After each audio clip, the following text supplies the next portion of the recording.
সরকার প্রধানের চেয়েও সমাজ সংস্কারকের ভূমিকায় প্রধানমন্ত্রী তারেক রহমান। এমন অভিমত বিশিষ্টজনদের। গতানুগতিক রাজনীতির বাইরে সরকার প্রধানের বিভিন্ন পদক্ষেপ এরই মধ্যে ইতিবাচকভাবেই হিসেবে দেখছেন তারা। বিশেষ করে জলবায়ুর অভিঘাত মোকাবেলায় সরকারের পদক্ষেপ ইতিমধ্যে প্রশংসিত হয়েছে। দেশের সামাজিক এবং পারিবারিক মূল্যবোধের অবক্ষয় রোধে প্রধানমন্ত্রীর বক্তব্য রাজনীতিতে নতুন মাত্রা যোগ করবে বলেও প্রত্যাশা তাদের। মোহাম্মদ হোসাইনের প্রতিবেদন।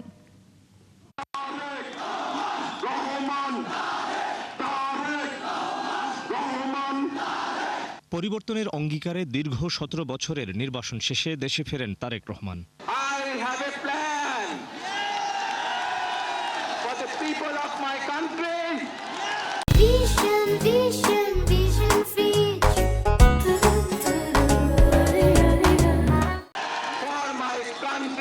নির্বাচনের পর সংসদে কিংবা জনসমক্ষে তার বক্তব্য ও কর্মকাণ্ডে উঠে আসছে পরিবর্তনের নানা বার্তা, নীতি, জবাবদিহিতা ও সমাজ সংস্কারের বিভিন্ন ইস্যুতে তিনি বারবার তুলে ধরছেন সরকারের অবস্থান। এই 31 দফার পক্ষে যখন জনগণ রায় দিয়েছে, এই 31 দফা এখন আর বিএনপির 31 দফা নয়, বরং এটি এখন সমগ্র বাংলাদেশের জনগণের 31 দফা।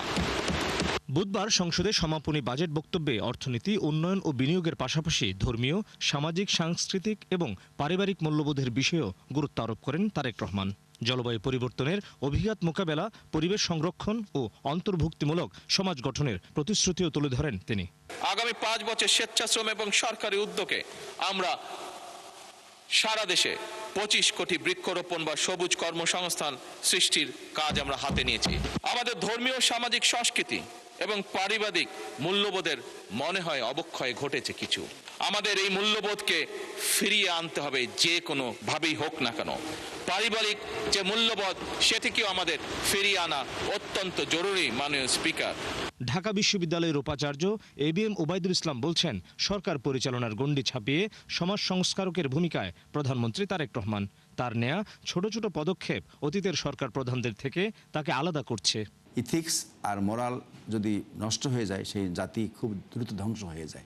সেই জায়গা থেকে সমাজ সংস্কারের ভূমিকা পালন করছেন উনি প্রধানমন্ত্রী হিসাবে শুধু রাষ্ট্র পরিচালনা করছেন না, সমাজ সংস্কারের কাজ করছেন। পরিবর্তনের দিকে আমরা তাকে দেখতে পাচ্ছি, এটা আমাদেরকে সেভাবে আকৃষ্ট করতেছে তার কার্যক্রমগুলোকে, এবং তার চিন্তা, তার সমাজ নিয়ে ভাবনা, তার এই বর্তমান নতুন প্রজন্মকে নিয়ে সামনে এগিয়ে নিয়ে যাওয়া এবং শিশুদেরকে নিয়ে তার বাবার মতো করে তাকে সে আদরে করে তাদেরকে আগামী ভবিষ্যতে তৈরি করা, এগুলো সব কিছুই কিন্তু চমৎকারভাবে এগিয়ে নিয়ে যাচ্ছে।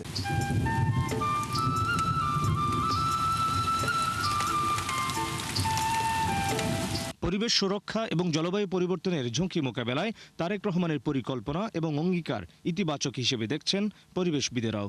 সবুজ ও টেকসই বাংলাদেশ গড়তে সরকারের নীতিগত এই অবস্থান দেশের ভবিষ্যতের জন্য গুরুত্বপূর্ণ ভূমিকা রাখবে বলে প্রত্যাশা এই পরিবেশ বিজ্ঞানীর। বসবাসযোগ্য শহরগুলোর তালিকায় একদম তলানিতে ঢাকা শহর এবং অন্যান্য শহরগুলো আসছে।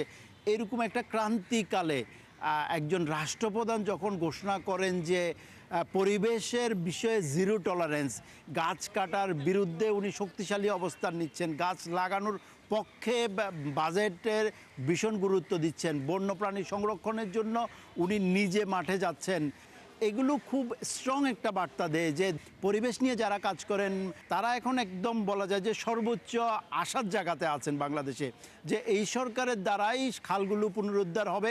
গতানুগতিক বক্তব্যের বাইরে সামাজিক দায়বদ্ধতা, জবাবদিহিতা ও মূল্যবোধের প্রশ্নে তারেক রহমানের আন্তরিক প্রচেষ্টা দেশের রাজনীতিতে বিশেষ মাত্রা যোগ করেছে বলে মনে করেন ঢাবি উপাচার্য। একজন রাজনীতিবিদের যদি কমিটমেন্ট ঠিক থাকে, মুখের ওয়াদা ঠিক থাকে, তাহলে কিন্তু সেই তার জন্য তার প্রতি মানুষের মানে শ্রদ্ধাবোধ, সম্মান বেড়ে যায়। সেখান থেকে আমি বিশ্বাস করি যে উনি এখন পর্যন্ত যেভাবে কাজ করে যাচ্ছেন তাতে মানুষের অন্তরে উনি প্রবেশ করেছেন। রাজনীতির যে নতুন ধারা তৈরি করছেন তা বলবো না, আমি বলবো যে এই রাজনীতি বলতে এটি আমরা আশা করব এবং এটি স্থায়িত্ব লাভ করবে, আর যেটা হয় সেটা ক্ষণস্থায়ী। অর্থনীতির পাশাপাশি সামাজিক মূল্যবোধ, পরিবেশ সুরক্ষা এবং জবাবদিহিতার প্রশ্নে সমান গুরুত্ব দিয়ে বাজেট বক্তব্যে ভিন্ন মাত্রা দিয়েছেন প্রধানমন্ত্রী। এখন সেই প্রতিশ্রুতির বাস্তবায়নে সবচেয়ে বড় পরীক্ষা। মোহাম্মদ হোসাইন, ৭১, ঢাকা।